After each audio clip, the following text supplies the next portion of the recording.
그러면 시작 기도로 우리 묵주기도 성월이니까 성모님 성가점 한 곡 부르면 좋을 것 같아요. 성부와 성자와 성령의 이름으로. 무변의 산 별이시요 천국 드는 문이시며 영원 무궁 동정이요 천주 예수 어머니라 보이소서. 성마리아 구세주 예수 보이소서. 전국에서 즐기리다 영원 무궁 즐기리다 영원 무궁 즐기리다. 성부와 성자와 성령의 이름으로. 오소서. 성령님 안녕하세요. 천안 원성동 성당 주임 신부 김재덕 베드로입니다. 만나서 반갑습니다. 원래 예언자는 고향과 친척과 집안에서는 존경받지 못한다고 했는데, 우리 대전교구에서 이렇게 많은 교우들 앞에서 강의할 줄은 생각도 못했습니다. 그래도 이렇게 못난 저를 불러주신 우리 노인사목부 우리 손은석 마르코 신부님께 진심으로 감사드립니다. 오늘 즐거운 하루 보내고 계시나요? 네, 그래요. 저도 우리 본당 교우들 만나서 너무 행복하게 시간을 보내고 있습니다. 이제 우리 어르신의 날 축제도 이제 거의 물에 올랐는데, 오늘 제 강의가 여러분들 즐거운 마음에 초를 칠지도 모릅니다. 네, 초를 칠지도 몰라요. 근데 이렇게 많은 우리 어르신들에게 한 번에 이야기할 수 있는 기회가 없어요. 그러니까 우리 한번 제가 여러분들에게 들려주는 이야기를 진지하게 한 번만 생각해 주셨으면 좋겠어요. 우리는 천주교 신자입니다. 맞나요? 네. 우리는 하느님을 믿고 있습니다. 맞습니까? 네. 그러면은 하느님을 믿는 이유가 뭘까요? 1번, 더 건강하게 오래 살기 위해서. 2번, 내 손주들 대학도 잘 가고 내 자녀들 직장도 더 좋은 데로 옮겨지고, 그리고 내 자손들 그냥 잘 살게 하기 위해서. 3번, 내가 구원을 받아서 영원한 생명을 얻기 위해서. 자, 몇 번이에요? 그래요. 영원한 생명을 얻기 위해 하느님을 믿고 있습니다. 사랑하는 우리 교우 여러분들, 이 사실을 절대로 잊지 않길 바랍니다. 우리가 하느님을 믿는 이유는 건강하게 오래 살기 위해서도 아니고, 내 손주들 잘 되기 위해서도 아닙니다. 내 자녀들 조금 더 부유하게 살게 하기 위해서도 아니에요. 내가 구원을 받아서 영원한 생명을 얻기 위해 하느님을 믿고 있습니다. 근데 이 사실을 너무나 많이 잊어버리고 있어요. 너무나 많이요. 제가 올해 나이가 이제 좀 있으면은 시운으로 이제 가요. 40대 후반이에요. 40대 후반이 되니까 어떤 일이 벌어지느냐?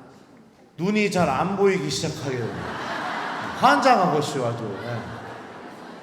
이게 잘 안 보이니까 이렇게 가까이 하면 더 안 보여요. 이게 습관이 잘못된 거죠. 더 멀리 해야 되는데. 그리고 또 두 번째는 화장실을 자주 가게 돼요. 환장하고쇼 아주 그냥. 예.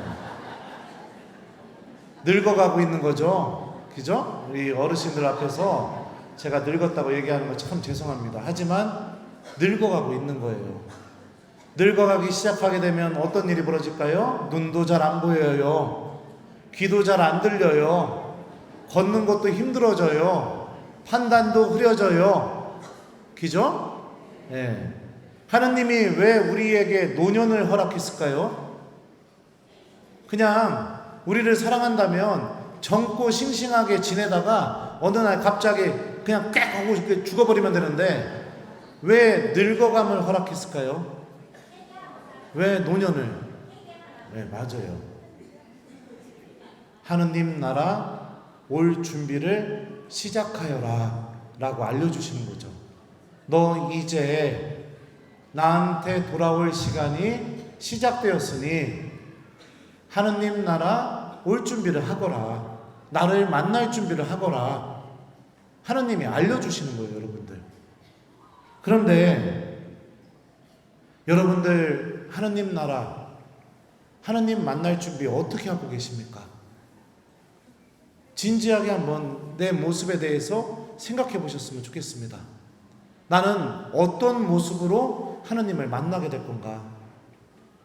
오늘 하루 내가 기도하지 않는 사람이었다면 나는 하느님을 만날 때 기도하지 않는 사람으로 만날 겁니다. 오늘 하루 내 자신을 성찰하고 하느님께 내 죄를 고백하고 용서를 청하고 자비를 청하지 않았다면 마지막 날에 나는 죄를 주렁주렁 달고 하느님을 만나게 될 거예요. 오늘 하루 내가 인색하게 살았다면 마지막 날에도 하느님을 인색한 사람의 모습으로 만나게 될 겁니다. 여러분들 어떻게 주님을 만날 준비를 하고 계십니까? 사목 현장에서 만난 대부분의 많은 우리 어르신들을 보면 정말로 죄송하지만 삶의 경험도 많고 그 경험 때문에 생긴 지혜도 굉장히 지혜롭지만 하느님 나라 준비를 하나도 하지 못하고 있는 교우들을 너무 많이 만나고 있습니다.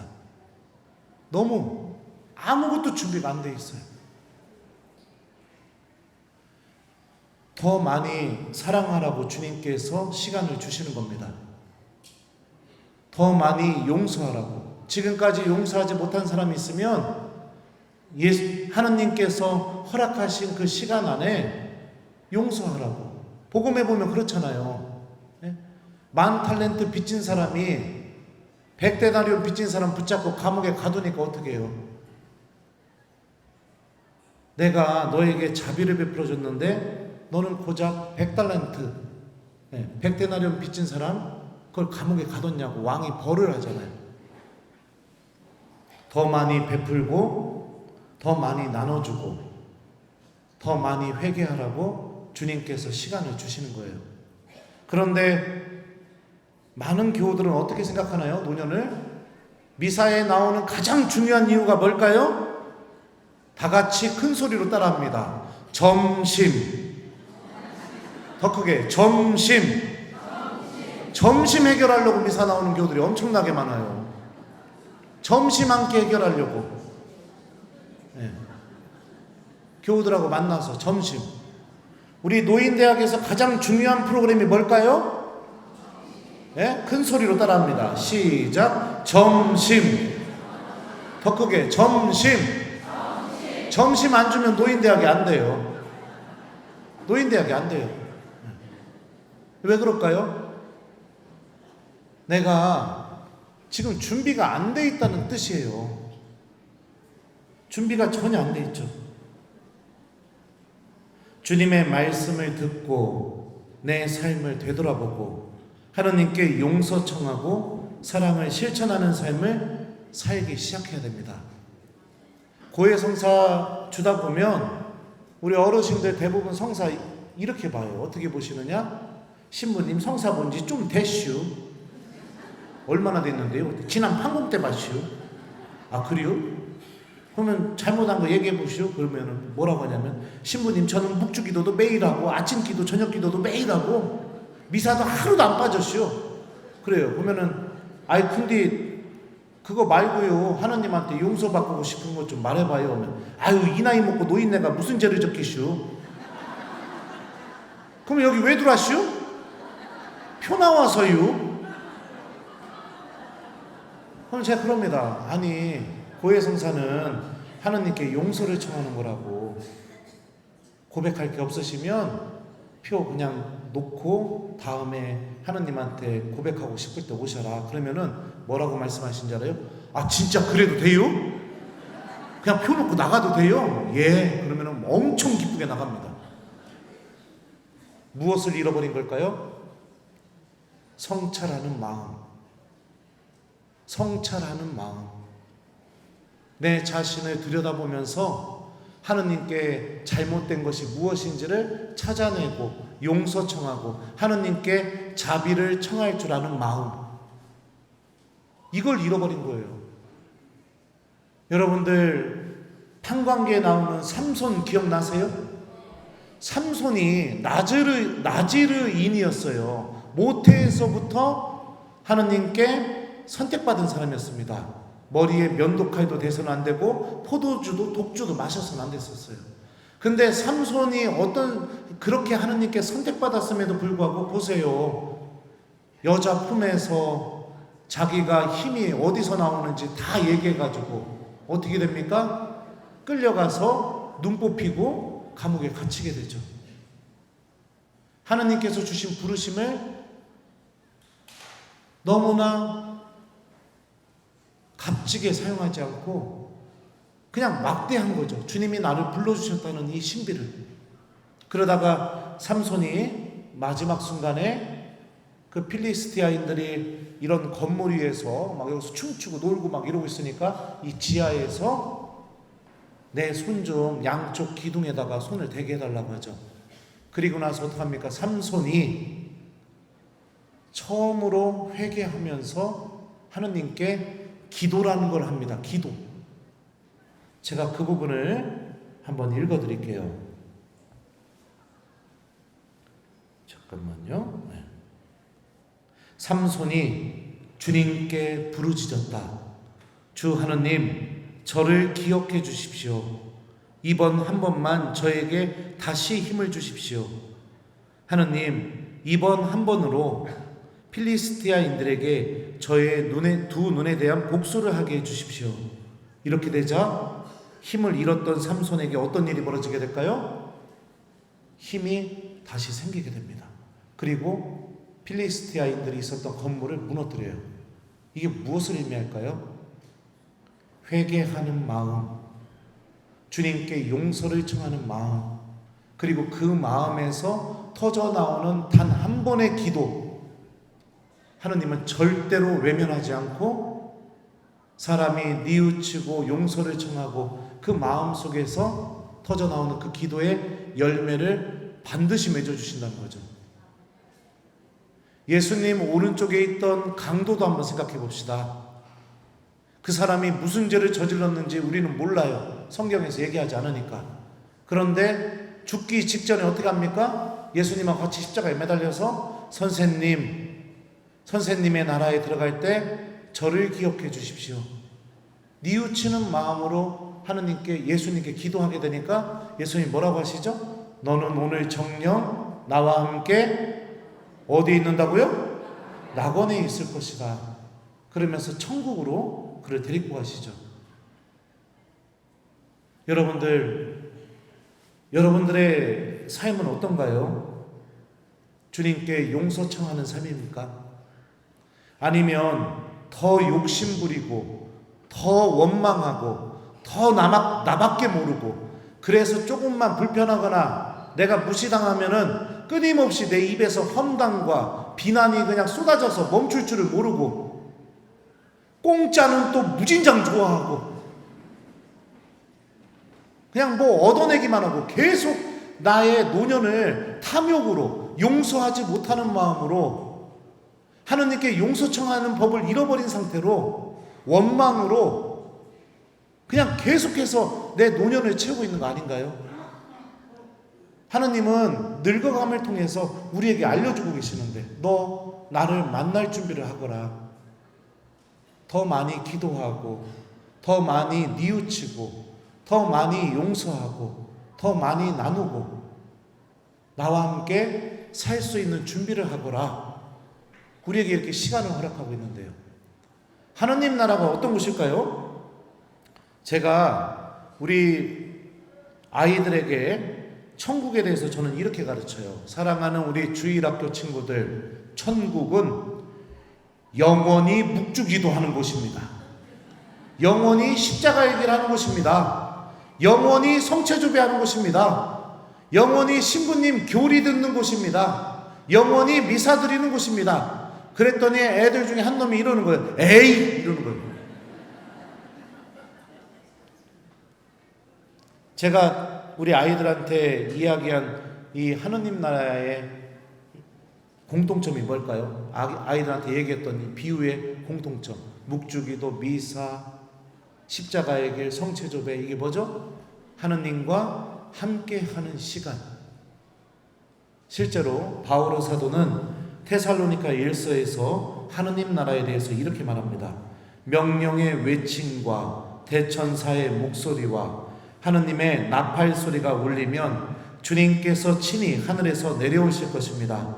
그러면 먼저 그리스도 안에서 죽은 이들이 다시 살아나고, 그 다음으로 그때까지 남아있게 될 우리 산 이들이 그들과 함께 구름 속으로 올라가 공중에서 주님을 맞이할 것입니다. 이렇게 하여 우리는 늘 주님과 함께 있을 것입니다. 늘 주님과 함께 있는 곳, 이곳이 하느님 나라입니다. 근데 나는 늘 주님과 함께 있는 게 안 좋아요. 기도하는 것보다 연속곡 보는 게 더 좋아요. 남 용서하는 것보다 TV 보면서 정치인들 욕하는 게 더 좋아요. 나는 내가 성전에 머물러서 성체 앞에 머물면서 예수님과 함께 하는 시간을 갖는 것보다 그냥 경로당 가서 놀고, 누가 뭐 공짜로 준다고 하면 거기 그냥 막 없던 힘도 생겨가지고 막 걸어다니고, 그게 더 좋아요. 그러면 어찌 하느님 나라가 기쁜 곳이 될 수 있을까요? 정말 기쁠까요? 하느님을 만나는 순간이? 나는 기도하자고 하면 짜증났는데, 나는 미사 드리는데 미사가 길어지면 계속 시계 쳐다보면서 언제 끝나고. 예전에 어떤 신부님이 강론을 미사 때 40분을 했는데 어떤 교우가 그 얘기를 하더구만요. 졸다가 눈을 떠봤더니 아직도 강론하고 계시더라. 아유, 미치는 줄 알았다, 미사 때. 나는 그런 마음으로 하느님과 함께 있는 게 너무너무 불편하고 싫었는데, 어떻게 하느님 나라가 나에게 기쁜 곳이 될 수 있겠습니까? 준비하셔야 됩니다. 여러분들 다른 것들에 의해서 여러분들의 노년을 망치지 마시고 준비하셔야 돼요. 영원한 생명을 내가 차지할 수 있도록 준비하는 신앙이 돼야죠. 어디로 놀러 간다고 하면은 어떻게 해요? 예를 들어서 본당 신부님하고 제주도 놀러 간다. 그러면 어떡합니까? 1번, 떠나는 날까지 아무것도 준비 안 하고 그냥 주머니에 손 넣고 간다. 2번, 옷도 사고 제주도 가서 뭐 할지 내가 좀 궁금한 거 좀 알아보기도 하고, 돈도 준비하고, 그리고 나서 그 본당 신부님하고 제주도 가는 날이 되면은 기쁜 마음으로 성당에 온다. 몇 번이에요? 준비하게 돼 있어요. 사람은 어디로 가는지를 확실하게 알면 준비하게 돼 있다고요.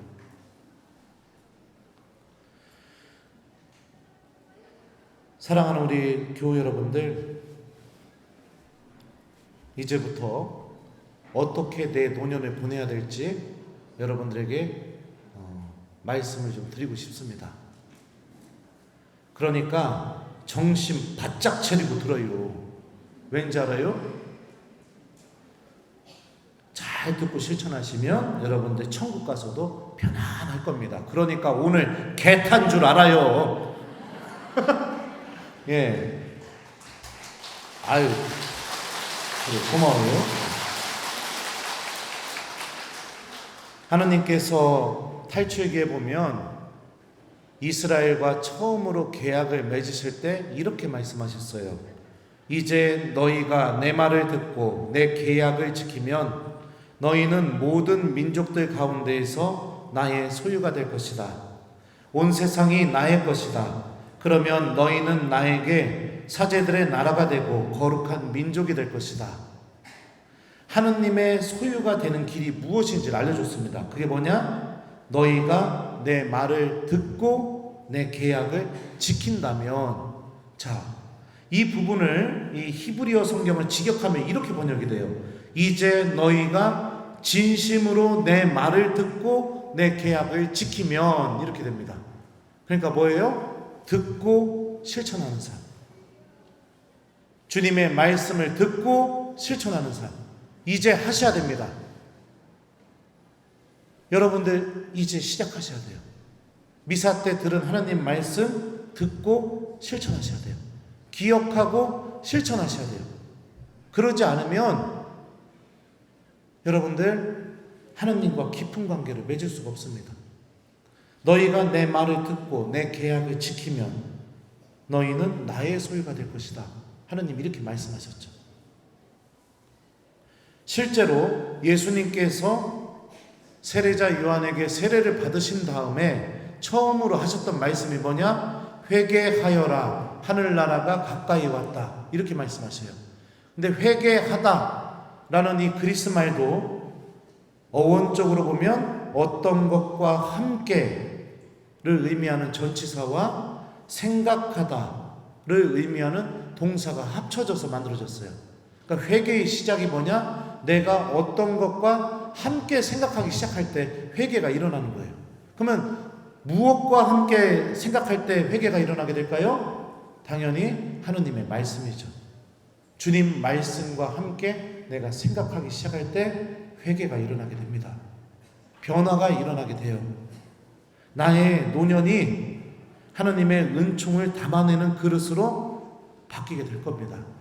그래서 오늘부터 여러분들 하느님 말씀 기억하는 신앙인이 되십시오.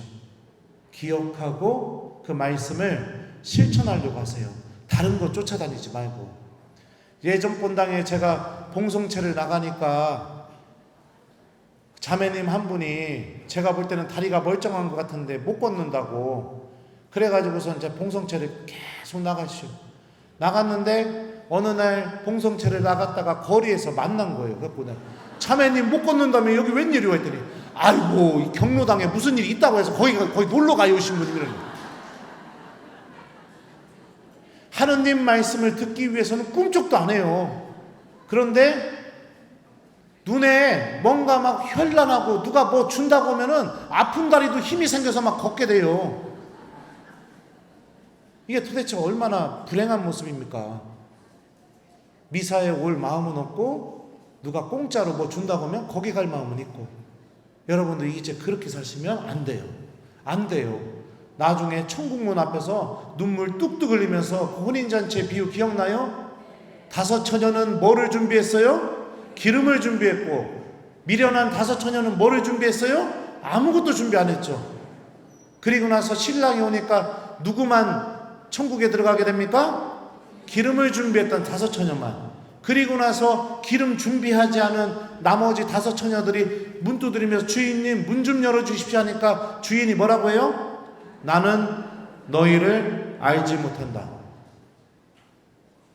이렇게 얘기하잖아요. 알지 못한다. 왜요? 내가 하느님과 아는 시간을, 하느님을 알려는 시간을 한 번도 가져본 적이 없으니까. 누군가 알려고 하면 어떻게 해야 돼요? 만나야 돼요. 그 사람이 누군지 알려면 대화해야 돼요. 같이 시간을 보내봐야 돼요. 그래야 그 사람이 누군지 내가 알 수 있죠. 그 사람도 나를 알 수 있고. 내 노년에 내가 하느님과 이런 시간을 하나도 갖지 않는다면 어떻게 되겠어요? 나는 아무것도 준비 안 돼서 천국문 앞에서 문 두드리면서 주인님 문 좀 열어주십시오 하면 제가 그때 홀랑 나서 거 봐요 내가 그때 그거 하라고 했잖요. 이래야겠구만 내가. 하느님 말씀을 기억하세요. 여러분들 제가 우리 본당 교우들한테 한번 읽어줬는데 제 유튜브 댓글 하나 읽어드릴게요. 묵주 성월 묵주를 들고 성전에 앉아 기도하다 보면 2시간이 10분처럼 느끼고 나의 영원한 생명을 얻기 위해 미사를 사랑하고 성체조배를 사랑하게 되었습니다. 제가 변하기 시작한 시점이 작년 신부님의 성지순례 영상을 시청한 순간부터입니다. 신부님 덕분에 성체조배와 미사, 묵주기도를 사랑하게 되었고 말씀을 열심히 읽고 있어요. 예비사위가 세례도 받고 혼배도 성당에서 드리며 냉담하던 아들도 견진성사를 받고 다시 열심히 신앙생활을 한다고 합니다. 신부님 덕분에 엄마가 변하니 가족이 변하고 있습니다. 딸아이도 매일 묵주기도를 하네요. 스스로 선택하면서요. 신부님, 이토록 많은 이들이 변하고 있습니다. 언제나 신부님 건강 잃지 않도록 기도합니다. 하트, 하트, 하트, 하트, 하트. 그래서 뭐라고 쓰죠? 엄마가 변하니 누가 변해요? 가족이 다 바뀌고 있다. 신부님 강론 말씀 들으면서 매일매일 말씀을 내가 마음속에 담고 살았더니 누가 바뀌어요? 엄마가 바뀌게 되었고, 엄마가 바뀌니까 누가 바뀌어요? 가족이 다 바뀌게 되게 되고, 이런 엄청난 일이 벌어지게 되었죠. 여러분들의 입에서는 어떤 말이 나가나요? 비난, 험담, 미움, 원망. 신앙인의 입에서 어떤 말이 나가야 될까요? 주님의 말씀이 나와야겠죠. 신앙인의 행동에서 무엇이 열매 맺어야 될까요? 말씀이 실천되는 게 맺어져야겠죠. 그래야 신앙을 잃어버렸던 내 자녀들도 엄마 아빠의 모습을 통해서 하느님에 대한 믿음을 다시 되찾게 되죠. 근데 명절 때 집에만 가면은 맨 돈 얘기, 맨 정치꾼들 보면서 욕하는 얘기, 맨 남 흉보는 얘기, 맨 누구 원망하는 얘기, 맨 편애하는 얘기, 이런 얘기만 계속 쏟아내니 믿음을 잃어버린 자녀들이 어찌 내 모습을 통해서 신앙의 빛을 볼 수 있겠습니까? 두 번째는 여러분들, 그러니까 첫 번째는 하느님 말씀을 잘 기억하셔라. 기억하고 실천하셔라. 이제 해야 된다. 이거 안 하면 큰일 난다. 하루하루 내가 미사 때 복음 말씀 듣고 미사 끝나고 오늘 하루 동안 이 말씀을 어떻게 쓰는지 실천하려고 하셔야 된다. 하느님 만나기 위해서. 자, 두 번째는 고해성사를 자주 보십시오. 연세가 드실수록 고해성사를 판공성사 때만 보는 교우들이 너무나 많습니다. 분명히 말씀드립니다. 그 사람 영혼 병들었습니다. 그 사람의 마음 안에는 하느님의 은총이 머물 자리가 없습니다. 하느님께서는 그런 방법으로 당신의 은총을 담아주지 않으셔요. 내가 언제 죽을지 모르죠. 냉정하게 말하면 언제 죽을지 모르죠. 길 가다 넘어져서 죽을지, 언제 죽을지 모르잖아요. 하루하루 내가 하느님을 만날 준비를 해야죠. 마음을 깨끗하게 하고. 저녁기도 바치시죠, 여러분들? 저녁기도 바칠 때 뭐예요? 생각과 말과 행위로 지은 죄와 습관이 된 죄를 어떻게 해요? 내가 살펴보게 하잖아요. 거기서 멈추세요. 한 5분 정도만 멈춰서 생각해 보세요. 오늘 하루 내가 어떤 말을 하고 다녔는지, 어떤 행동을 하고 다녔는지. 그러면 성사볼거리가 많아지기 시작할 거예요. 죄가 갖고 있는 힘이 무엇이냐? 아담과 하하가 죄를 짓기 전에는 어떤 상태였을까요? 1번, 옷을 입고 있었다. 2번, 옷을 하나도 안 입고 있었다. 몇 번일까요? 하나님한테 벗은 모습을 보여줬어요. 그러면 여러분들 생각해봐요. 여러분들은 누구한테 알몸을 보여줬습니까? 태어나서 지금까지 살아오면서 누구한테 알몸을 보여줬슈? 아무도 안 보여줬어요? 어디서 뻥치고 그래요? 누구한테 보여줬쇼? 내 아이들에게. 또 누구한테 보여줬어요? 내 배우자에게. 사람은 정말로 사랑하면 시키지 않아도 자기 알몸을 보여주게 돼 있어요. 그런데 아담과 하와가 죄를 짓고 나서 처음으로 한 행동이 뭐냐? 그러자 그 둘은 눈이 열려 자기들이 알몸인 것을 알고 무화과 나무잎을 엮어서 두렁이를 만들어 입었다. 창세기에서 이렇게 말해요. 하나님한테 뭐를 보여주기가 싫은 거예요? 알몸을 보여주기가 싫은 거예요. 알몸을 보여주기 싫으면 뭐를 잃어버린 거예요? 사랑을 잃어버린 거예요. 사랑하지 않으면 알몸 절대로 안 보여주거든요. 작은 죄든 큰 죄든 내 마음 안에서 무엇을 뺏어가느냐? 하느님에 대한 사랑을 뺏어가 버리게 돼요. 그래서 고해성사가 미뤄지다 보면 어떤 일이 벌어지느냐? 기도가 사라져요. 하느님을 사랑하는 마음이 없으니까 기도가 사라져 버리게 된다고요. 그러니까 여러분들 하느님 나라를 준비하기 위해서 고해성사 자주 하세요. 적어도 한 달에 한 번. 다 같이 따라합니다. 한 달에 한 번. 네, 그 정도는 성사하셔야 돼요. 한 달에 한 번. 부끄러워하지 마시고 내가 가서 주님께 용서를 청하기만 하면 예수님이 묻지도 않고 따지지도 않고 다 용서해 주시는데, 저는 저한테 성사 보시는 분들 중에서 센 죄를 고백하시는 분들이 종종 있어요. 우리 본당 교우도 아닌데 막 알지도 못하는 곳에서 와갖고 나는 그 사람 누군지도 모르죠. 무진장 센 죄를 막 다 나한테 고백해요. 나도 죽고 싶어 아주 그냥. 그러면은 그 죄를 듣는 동안 그 교우를 위해서 기도합니다. 고해소에서. 그리고 나서 그 죄를 고백이 다 끝난 다음에 이렇게 얘기해줘요. 자매님, 형제님, 이제 고해소 문 열고 나가면 세상에서 가장 깨끗한 사람 됩니다. 이러면 그 소리 듣자마자 대부분 자매님들은 막 꺼이꺼이 울어요. 막 고해소에서. 더 중요한 거는 이제 문 열고 나가서 어떻게 사느냐가 더 중요하겠죠. 하느님의 자녀답게 살 수 있도록 저도 기도하겠습니다. 힘내세요. 이러고 내보내거든요. 그리고 본당에서 매일 미사지향을 올라가는 게 미사 전에 고해성사본 교우들 위해서 매일 생미사를 드려줍니다. 내가 용서받은 게 하느님의 은총을 충만히 받았다는 것을 느끼게 해주고 싶어서. 나이가 더더욱 많아질수록 여러분들 성사를 더욱더 자주 하세요. 자주 하세요. 하느님 만날 준비를 하셔야죠. 세 번째는 여러분들 자녀들에게 신앙의 모범을 보여주는 사람이 되시기 바랍니다. 오늘날 자녀들이요, 기도도 이미 버린 지 오래고요, 믿음을 떠난 지도 이미 오래입니다. 요즘에 우리 교우들이 돌아가시게 되면은 장례미사가 어디서 많이 거행될까요? 1번, 그 교우가 평생 다녔던 성당, 성전에서. 2번, 장례식장, 연결식장에서. 몇 번이에요? 네? 네, 그래요.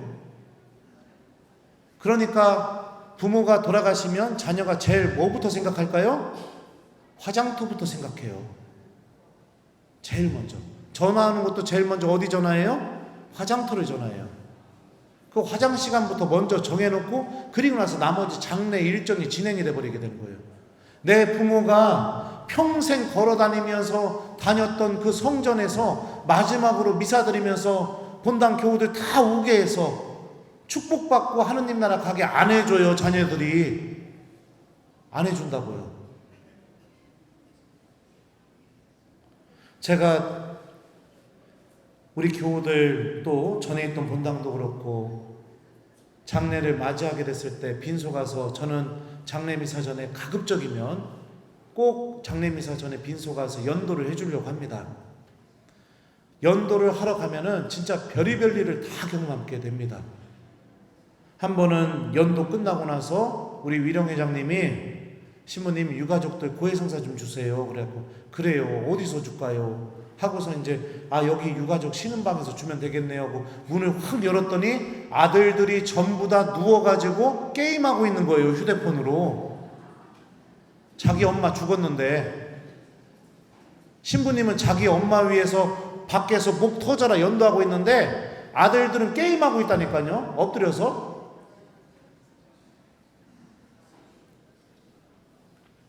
그것뿐만이 아닙니다.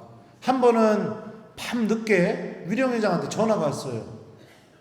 회장님 웬일이세요? 그랬더니 신부님 이거 참 난처해서 이걸 어떻게 말씀드려야 될지 모르겠다고 해서 뭔데요? 그랬더니 상주가 내일 장례미사 안 하겠답니다. 왜요? 장례미사 하려면 장례미사 예물을 봉헌하셔야 된다고 안내를 해드렸더니 천주교에서는 이런 거 다 공짜로 해줘야 되는 거 아니냐고, 돈 내야 되면 미사 안 하겠습니다 이랬다는 거예요. 얼마나 안타깝습니까? 그래서 제가 장례미사 예물 안 내도 되니까 미사 하자고 하세요 그랬어요. 여러분들 자녀들에게 신앙의 모범을 보여주셔야 됩니다. 그러지 않으면 여러분들 돌아가셨을 때 여러분들 자녀들이 연도해 줄 것 같아요? 그 장담할 수 있어요? 연도 안 해줄 겁니다. 연도 안 해줄 거예요. 한 번은 또 제가 또 우리 아는 교우통에서 얘기 들었는데 아버지가 돌아가셨는데 장례 연도하러 갔다가 이제 사모미사를 본당에서 이렇게 봉헌하셔라 이렇게 안내를 해드렸대요. 근데 아버지랑 엄마가 그 성당에 아주 열심히 부부가 손잡고선 노년에도 아주 사이좋게 손잡고 미사를 이렇게 열심히 다니던 그런 부부였는 거예요. 근데 아들들이 사모미사를 하겠다는 대답을 안 하는 거예요.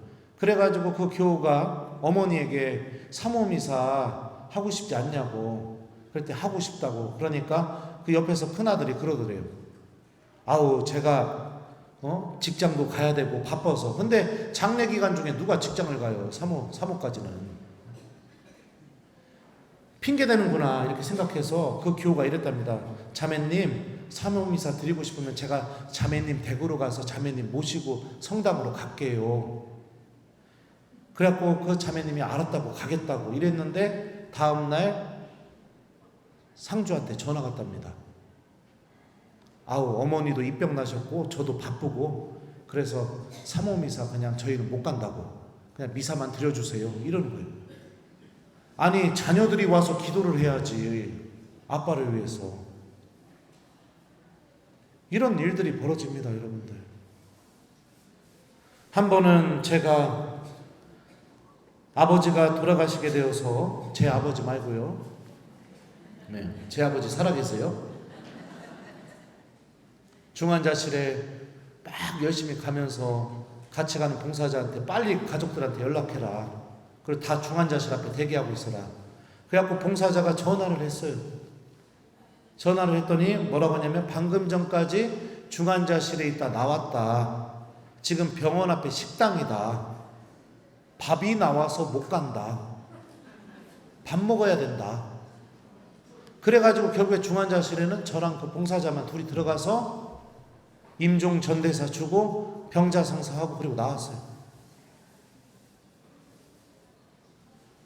여러분들 왜 자녀들 신앙교육 시켜야 되는지 아세요? 여러분들 천국 가기 위해서. 자녀들이 믿음 갖지 않고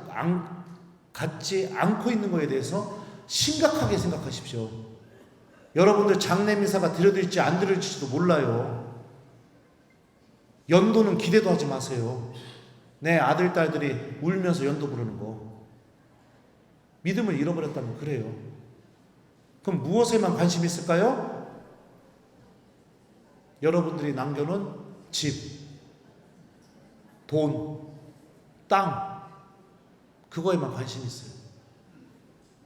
그거 어떻게 나눌 건가? 그리고 나서 어머니, 아버지 장례 끝나면 어떻게 돼요? 그거 나누다가 다 원수돼요. 엄마 아빠 천국에 보내놓고 엄마 아빠 위해서 기도하고 가족들이 회개하고 그래야 되는데 그 땅 때문에, 그 집 때문에 마음 다 상해가지고 이제는 만나지도 않아요. 막 이런 일이 벌어지게 되는 거죠. 며칠 전에 제 본당 교우가 임종 전대사를 청해서 봉성체 중에 전대사를 주러 병자성사하러 방문을 했어요. 그랬는데 저랑 이제 봉사자들이랑 처음에 가서 제가 병자성사를 주려고 시작을 하다가 가만 생각해 보니까 가족들이 온다고 하는 얘기를 제가 들었던 게 생각이 나더라고요. 그래서 병자성사를 중단을 하고 그랬어요. 가족들 언제 오냐고 전화해 보라고. 그랬더니 15분 정도 걸린다고. 그래가지고선 그러면은 가족들 오면은 같이 합시다 그랬습니다. 그리고 기다렸어요. 그랬더니 가족들이 다 모인 거예요. 한 20분 기다렸거든요. 딸 한 명은 저쪽 수원 위에서부터 자기 아빠 병자성사 받는다고, 금요일인데 차 막히는데도 아침부터 운전해가지고서 막 아빠 병자성사 받을 때 같이 있어야 된다고 그러고 오고, 누나들 형들 다 와가지고 가족들 다 모인 상황에서 임종 전대사 받고 병자성사를 받았어요. 병자성사가 거행되는 동안 딸이 얼마나 눈물을 뚝뚝 흘리면서 기도를 열심히 하는지 저는 그 생각이 들더라고요. 이 형제는 천국 가겠다. 혹시라도 연옥 간다 하더라도 딸과 가족들이 엄청나게 기도해줘서 천국 가시겠다. 그런 확신이 들더라고요. 그리고 오늘 돌아가셨어요. 그리고 오늘 위령회장한테 전화가 왔습니다. 신부님, 유가족들이 아버지가 평생 다녔던 성전에서 장례미사 하고 싶다고 말합니다. 신부님이 장례미사 시간을 정해주시면 그거에 맞춰서 장례 일정을 준비하려고 한다고 하네요. 신부님, 어떻게 할까요? 그래서 월요일 날 하기로 했습니다. 효도하는 거죠. 믿음을 갖고 있으니까. 여러분들, 자녀들 믿지 마세요. 지금까지 살면서 느꼈잖아요. 뭐 주기 전까지만 와가지고 막 잘하다가 줘버리면 어떻게 해요? 1번 더 잘한다, 2번 사라진다. 몇 번이에요? 예? 사라지죠. 사라지잖아요. 그거를 지금까지 살아오면서 몇백 번, 몇천 번 반복을 했잖요. 그리워 안 그리워? 그러니까 자녀를 믿지 마세요. 그만 퍼주세요. 부탁합니다, 진짜. 그리고 신앙을 가르치세요. 아예 유서를 쓸 때 같이 써놓으세요. 이 집을 갖고 싶으면 미사를 10년 동안 드리고 신부님한테 사인받아서 그 종이 가져와라. 그러면 이 집을 주겠다. 뭐를 주더라도 자녀들이 신앙을 찾게 해서 주세요. 그냥 퍼주지 마시고. 그리고 무엇보다도 여러분들이 자녀들이 오게 되면은 얘기해야죠. 성당 가자. 엄마가 살 날이 얼마나 남았겠냐. 이 불쌍한 엄마 위해서 같이 기도 좀 해다오. 성당 가자. 타일러서 데리고 와야겠죠. 그래도 안 온다고 하면 어쩔 수 없는 거예요. 하지만 얘기는 해볼 수 있는 거잖아요. 그죠? 가족들이 모이면 그냥 TV 보고 저녁 먹고 누워서 그냥 의미 없는 얘기 하지 말고, 엄마 소원이니까 우리 저녁기도 한 번만 같이 해보자. 니네 1년에 몇 번이나 만나냐. 엄마 소원이다. 한 번만 저녁기도 같이 해보자. 10분도 안 걸리니 한 번만 하자. 그렇게 해서 내 아이들이 기도할 수 있게 좀 해야죠. 그러면서 가르치셔야죠. 엄마가 죽게 되면 제일 먼저 본당에다 연락을 해라. 내가 병원에 실려가게 되면 본당 신부님한테 전화해서 나 병자성사 좀 받게 해줘라. 그렇게 해야죠. 그러지 않으면 여러분들 자녀들이 여러분들 위해서 연도 안 해줄 거예요. 바쁘면은 장례 미사도 안 해줄 수도 있어요. 여러분들 기일 때마다 미사 넣어주는 것도 안 할 수도 있어요. 너무 믿지 마세요. 너무 믿지 마시라고요. 자, 그 다음에 마지막으로 여러분들이 갖고 있는 돈, 여러분들 구원받는 데 쓰십시오. 지금부터. 내 노년을 즐기자. 그게 뭐 맞는 말일 수도 있을지 모르겠지만, 여러분들 내 노년을 즐기자. 내가 갖고 있는 돈 나도 평생 좀 다 써보고, 그리고선 장례 비용만 남겨놓고 나는 내 노년을 이렇게 보내야겠다, 이렇게 생각할지 모르겠지만, 여러분들 이 말씀을 한번 들어보십시오.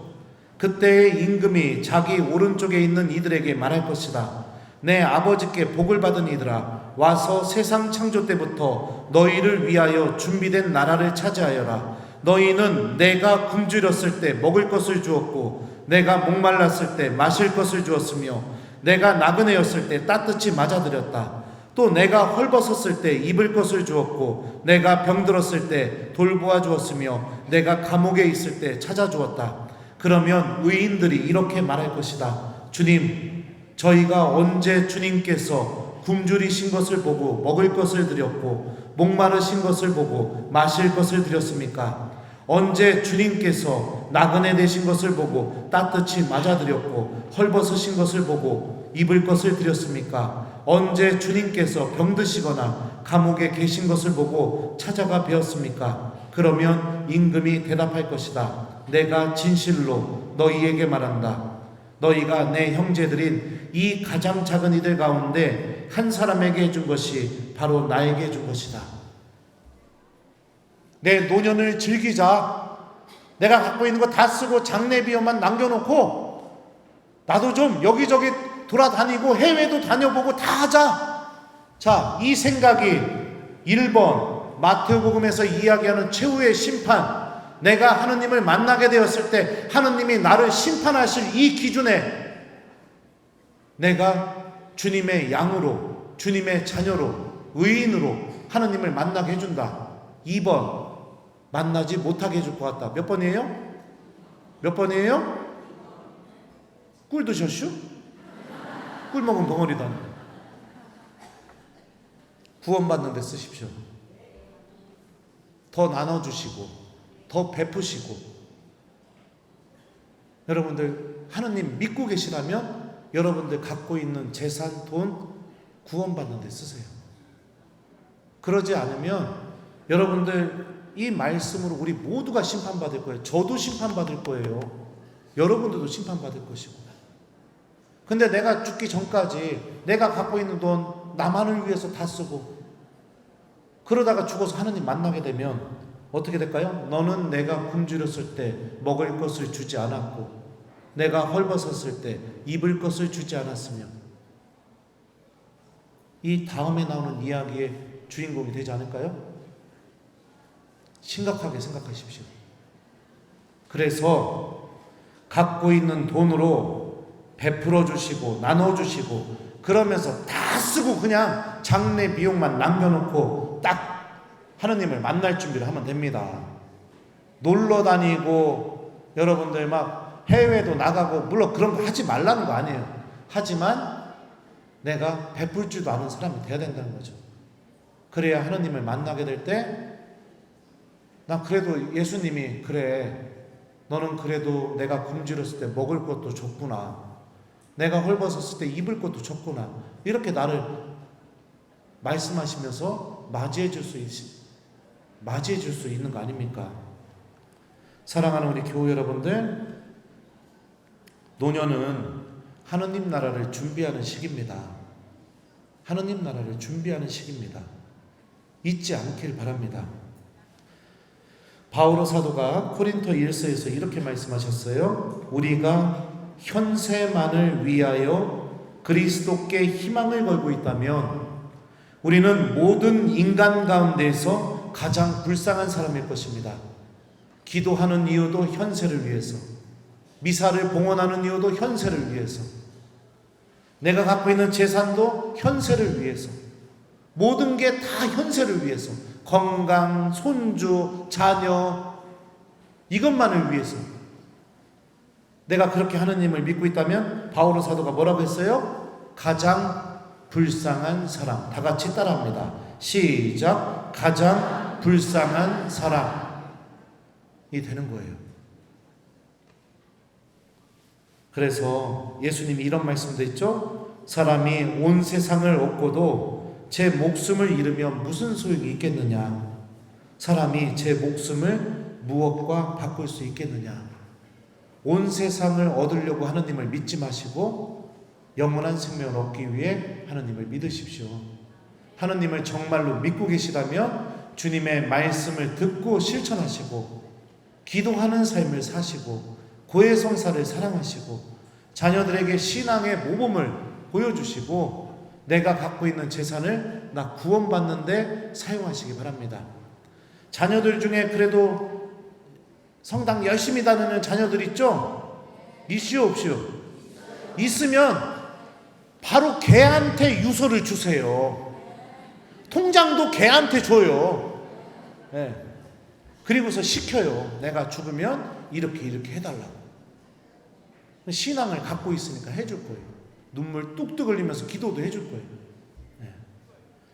여러분들 축제, 어르신의 날 축제인데 제가 찬물을 확 견진 것 같네요. 하지만 우리가 하느님을 믿고 있다면 한 번 정도는 진지하게 고민해 볼 얘기라고 저는 생각합니다. 그리고 여러분들 이렇게 내 노년을 잘 보내게 되면 정말로 하느님을 기쁘게 만날 수 있는 준비를 해나갈 수 있을 겁니다. 그러니까 오늘 개탄 줄 아세요. 네, 그래요. 감사합니다. 제 소원이 뭔지 아세요? 저의 소원? 제 본당 교우들 다 데리고 천국 가는 게 제 소원입니다. 네.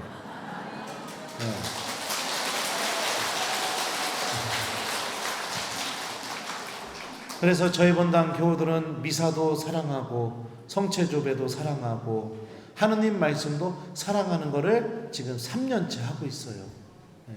지금 미어 터져요. 성당이 아주. 네. 우리 주일 미사 나오는 인원의 4분의 1이 매일 평일 미사에 나와요. 우리가 한 460명 나오거든요. 그러니까 100명에서 120명이 매일 평일 미사에 나와요. 그리고 그 100명 중에 미사 시작 30분 전에 적어도 50명 이상이 이미 성체조배를 하고 있어요. 엄청나죠? 네. 저는 제 교우들 이렇게 다 데리고 천국 갈 겁니다.